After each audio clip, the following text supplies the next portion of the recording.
Hello dear student, स्वागत है आप सभी का शुभम क्लासेस के इस नए वीडियो लेक्चर में। तो स्टूडेंट, आज के इस वीडियो में हम लोग एक नया टॉपिक पढ़ने वाले हैं, प्रतिरोधक पर प्रयुक्त एसी वोल्टेज। अगर हमारा कोई प्रतिरोध है या कोई रेजिस्टेंस है, अगर हम उस पर एसी वोल्टेज अप्लाई करते हैं तो क्या होता है। ठीक है, तो आइए देखते हैं। इससे पहले अगर हम बात करें कल के वीडियो में, तो कल के वीडियो में इस चैप्टर के इंट्रोडक्शन के बारे में मैंने काफ़ी कुछ आपको बताया था। ठीक है, जो आपके एनसीईआरटी के सिलेबस में जो टॉपिक्स नहीं थे। ठीक है, अब प्रत्यावर्ती धारा की उत्पत्ति या फिर प्रत्यावर्ती धारा क्या होती है, इन सब चीज़ों के बारे में मैंने आपको बताया था। तो आइए आज ये टॉपिक देखते हैं। काफ़ी ज़्यादा इंपॉर्टेंट टॉपिक है, जैसा कि मैंने आपको कल भी बताया था कि इस चैप्टर से एक लॉन्ग क्वेश्चन आपका कन्फर्म है। ठीक है, हर बार बोर्ड एग्जाम में पूछा गया है, कभी आज तक मिस नहीं हुआ। ठीक है, तो ये चैप्टर जो है आप बहुत ही ध्यान से देखिएगा और वीडियो को कहीं पर भी स्किप मत कीजिएगा। तो आइए स्टार्ट करते हैं वीडियो को। जैसे मान लेते हैं ये हमारा कोई प्रतिरोध आर लगा हुआ है, ये हमारा एक एसी वोल्टेज है। अब इसको हम एक ऐसे सोर्स से जोड़ते हैं। ठीक है, जो हमारा ये एसी वोल्टेज है, इसको एक ऐसे सोर्स से जोड़ते हैं जो अपने सिरों के बीच परिवर्तनशील विभवांतर उत्पन्न करता। तो अब परिवर्तनशील का मतलब क्या है, जावक्रिय के रूप में। और जावक्र कौन उत्पन्न करता है, प्रत्यावर्ती धारा। ठीक है, तो प्रत्यावर्ती धारा कैसे चलती है, कुछ इस तरीके से। ठीक है, तो प्रत्यावर्ती धारा का ये जावक्र है। तो अगर यहाँ पे जो सोर्स यूज किया गया है वो हमारा कौन सा, प्रत्यावर्ती धारा। ठीक है, तो देखो प्रत्यावर्ती धारा के सिरों के बीच वोल्टेज कितना हो जाएगा, V = Vm sin omega T, जहाँ पे Vm क्या है, वोल्टेज का अधिकतम मान है। ठीक है, Vm = क्या है, विभवांतर का आयाम है। विभवांतर का आयाम है। आयाम का मतलब क्या होता है कि अपनी माध्य स्थिति से, ठीक है, यानी जो इसकी मिडिल स्टेज है, इसके एक ओर के मैक्सिमम डिस्प्लेसमेंट को अगर ये वोल्टेज का कर्व लिया जाए तो ये हमारा क्या हो जाएगा, Bm। ठीक है, यहाँ पे इसकी वैल्यू Bm नहीं होगी, यहाँ पे Bm नहीं होगी, क्योंकि मैक्सिमम केवल एक ही पॉइंट पर होता है और वो पॉइंट हमारा क्या कहलाता है, आयाम। ठीक है, अब देखो वोल्टेज क्लियर हो गया। अब रेजिस्टेंस लगा हुआ है तो इसमें कोई ना कोई धारा बहेगी। कितनी धारा बह रही है, I। ठीक है, तो धारा का मान निकालने के लिए इसमें हम जो है किरचॉफ का नियम अप्लाई करते हैं। तो किरचॉफ का नियम चैप्टर नंबर 4 विद्युत धारा। ठीक है,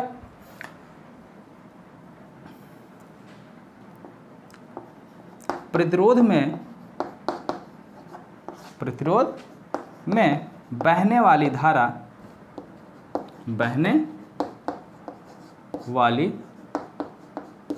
का मान ज्ञात करने के लिए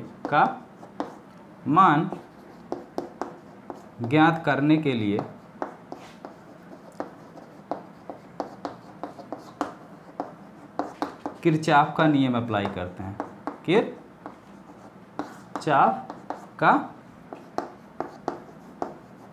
नियम लगाते हैं। तो किरचॉफ का नियम लगाएंगे तो क्या हो जाएगा, किरचॉफ के नियम के अकॉर्डिंग क्या है, ये हमारा एक बंद पास है। किसी भी बंद पास में लगे हुए प्रतिरोध में बहने वाली धारा, ठीक है, बहने वाली धारा और उस प्रतिरोध का गुणनफल उसमें लगे हुए वोल्टेज के बराबर होता है। ठीक है, तो समेशन IR, ठीक है, प्रतिरोध में बहने वाली धारा और प्रतिरोध का गुणनफल इक्वल टू उसमें लगा हुआ वोल्टेज। वोल्टेज कितना लगा हुआ है, V, और V का मान कितना है, Vm sin ओमेगा टी। यहाँ तक क्लियर। अब यहाँ पे हम देख रहे हैं केवल एक ही प्रतिरोध लगा हुआ है। ठीक है, तो इसको हम ऐसे भी लिख सकते हैं, IR = Vm sin omega T. ठीक है, तो I बराबर क्या हो जाएगा, हमें धारा ही निकालनी है। क्या निकालनी है, यहाँ पे देखो प्रतिरोध में बहने वाली धारा का मान, यानी हमें I निकालनी है। तो I = क्या हो जाएगा, R को भेज दो दूसरी side, Vm/R sin omega T. लेकिन ओम के नियम के अकॉर्डिंग क्या है, ओम का नियम क्या कहता है, ओम के नियम से I = V/R, I = V/R। ठीक है, तो अगर यहाँ पे हमारा Bm यानी वोल्टेज मैक्सिमम है, वोल्टेज क्या है, मैक्सिमम है, तो हमारा धारा भी क्या हो जाएगा, मैक्सिमम हो जाएगा, ठीक है। तब धारा भी हमारा क्या हो जाएगा, मैक्सिमम हो जाएगा। अब यही वैल्यू जो है यहाँ पे रख दो, तो I इक्वल टू क्या मिल गया हमको, Im साइन ओमेगा टी पर, ठीक है। तो जो हमारा प्रतिरोध R लगा हुआ है उसमें बहने वाली धारा हमारी क्या निकल के आ गई, I बराबर Im साइन ओमेगा टी, ठीक है। अब देखो वोल्टेज भी पता है और हमको विभवांतर भी पता है, ठीक, सॉरी, इसमें बहने वाली धारा भी पता है। तो ओम के नियम के अकॉर्डिंग R बराबर क्या हो जाएगा, R बराबर क्या हो जाएगा, B upon I Vm by Im, ठीक है। यही हमारा क्या है, ओम का नियम है भाई। देखो या B बाई आर है, B बाई आई अगर करोगे तो क्या हो जाएगा, V की वैल्यू कितनी है, Vm sign omega T. Direct नहीं लिखना है तो मत लिखो, डायरेक्ट वैल्यू रख के लिखो तो भी वही चीज़ आएगा। और यहाँ I बराबर कितना निकला है, Im sign omega T, sign omega T से साइन ओमेगा टी कैंसिल हो गया, R बराबर क्या आ गया, Bm बाई Im। यही क्या है, ओम का नियम है। तो ओम का नियम चाहे जो है हमारा AC वोल्टेज हो चाहे DC वोल्टेज हो, दोनों के लिए अप्लाई हो रहा है, ठीक है। यही ओम का नियम है, ठीक है, यही ओम का नियम है। अब देखो यहाँ पे प्रतिरोध लगा हुआ है, इसमें धारा भी बह रही है। तो जिस समय इसमें धारा बह रही है उस समय इसमें कुछ ना कुछ एनर्जी है, ऊर्जा का क्षय होगा, ठीक है, कुछ ना कुछ ऊर्जा का क्षय होगा। तो निकालते हैं कि कितना ऊर्जा का क्षय होगा, इतना नोट कर लो, ठीक है, फिर उसको देखते हैं, ठीक है। तो ये इतनी चीज़ क्लियर हुई। यहाँ पे वोल्टेज हमारा कितना था, V equal to Bm sine omega T, यही नहीं निकल के आया। धारा I कितनी निकल के आई थी, Im साइन ओमेगा टी। लेकिन यहाँ पे अगर हम धारा और वोल्टेज के बीच ग्राफ खींचें तो दोनों सेम कला में ही दिखते हैं, ठीक है। जैसे ये मान लो हमारी धारा की ग्राफ हो गई, अगर वोल्टेज का ग्राफ इसमें खींचें तो वोल्टेज भी बिल्कुल सेम फेज पर चलेगी,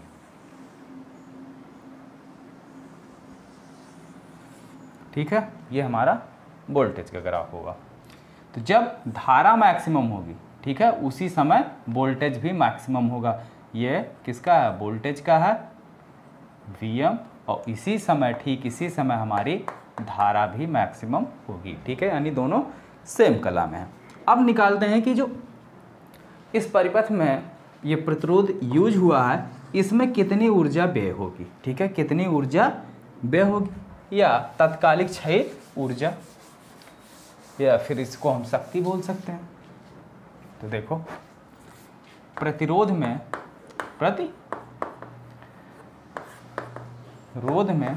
तात्कालिक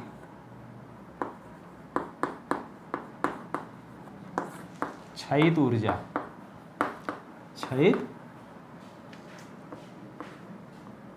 या क्षयित शक्ति, P इक्वल टू कितना हो जाएगा, P इक्वल टू होगा I स्क्वायर आर, ये फार्मूला होता है, ठीक है। तो I की वैल्यू क्या है, Im square R into sine omega T, ये हमारी वैल्यू हो गई, ठीक है। स्क्वायर है तो साइन स्क्वायर हो गया। अब देखो P का माध्य मान कितना होगा, औसत मान, P का माध्य मान यानी P बार इजकल टू, इसको ऐसे लिख सकते हैं, Im square R sign omega T, sign square omega T.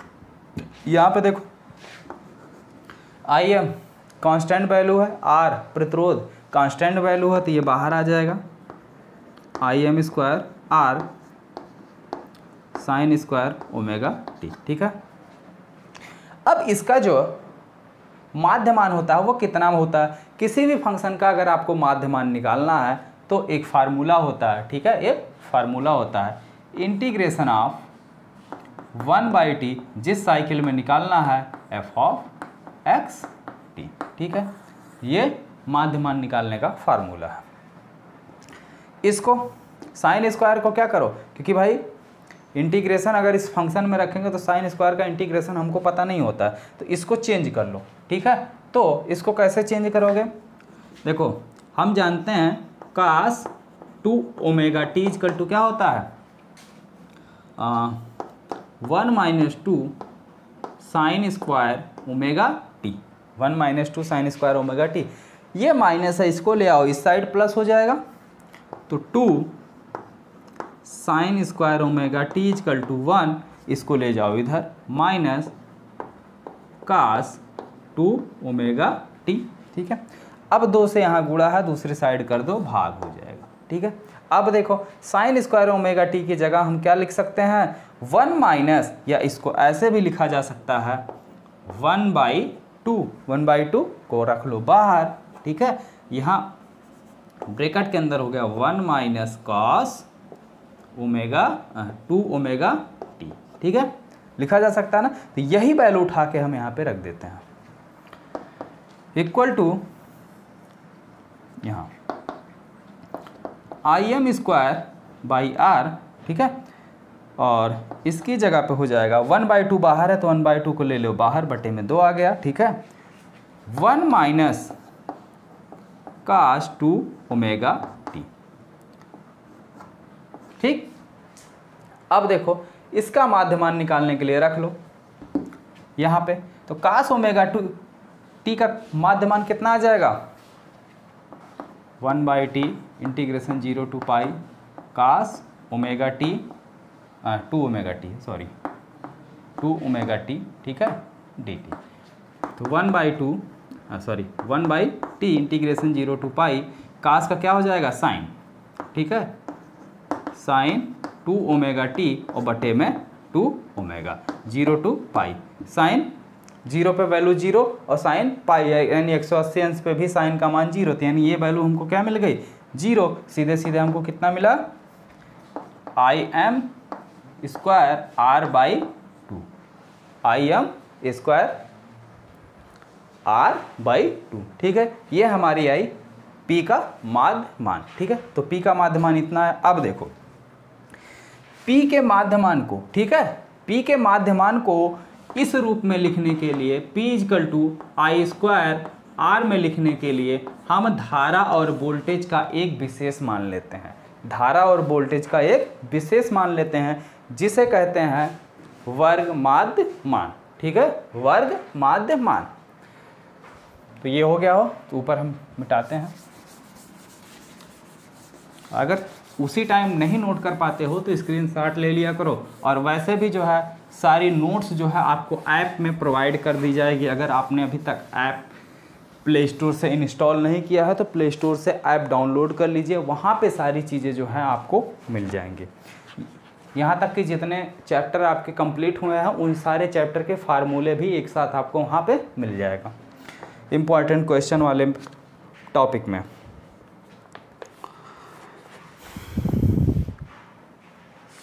ठीक है, तो P इक्वल टू कितना निकल के आ गया, P बार इक्वल टू निकल के आया 1/2 im स्क्वायर r। ठीक है, इसको इस फॉर्म में लिखने के लिए धारा का एक विशेष मान लिया जाता है, जिसे कहते हैं IRMS। और IRMS इक्वल टू क्या होता है, जो मेन वैल्यू होती है im, इसका बटे में √2। ठीक है, इसका बटे में √2, ये होती है IRMS की वैल्यू। ठीक है, और BRMS की क्या वैल्यू होती है Vm/√2, ये BRMS की वैल्यू होती है। ठीक है, तो अगर आप इसको सॉल्व करोगे √2 का जो भी मान होता है, ठीक है, इसको अगर रख के सॉल्व करोगे तो IRMS इक्वल टू मिलेगा हमको 0.707। ठीक है, इंटू IM, ये IRMS की वैल्यू मिल रही है, और VRMS की भी वैल्यू यही मिलेगी 0.707 VM, जहाँ पे IM क्या है, धारा का अधिकतम आयाम है, और वोल्टेज VM क्या है, वोल्टेज का अधिकतम आयाम है। ठीक है, अब देखो इस पर जो है एक क्वेश्चन सॉल्व कर लिया जाए, सारा फार्मूला आपका बिल्कुल क्लियर हो जाएगा। क्वेश्चन आपके बुक का ही है इसी।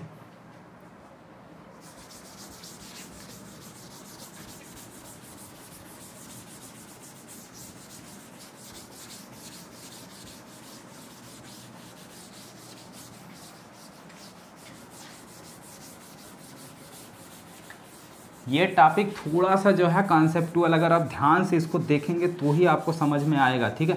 अदरवाइज कहीं ना कहीं आपको ये जो है प्रॉब्लम ज़रूर क्रिएट करेगा, ठीक है।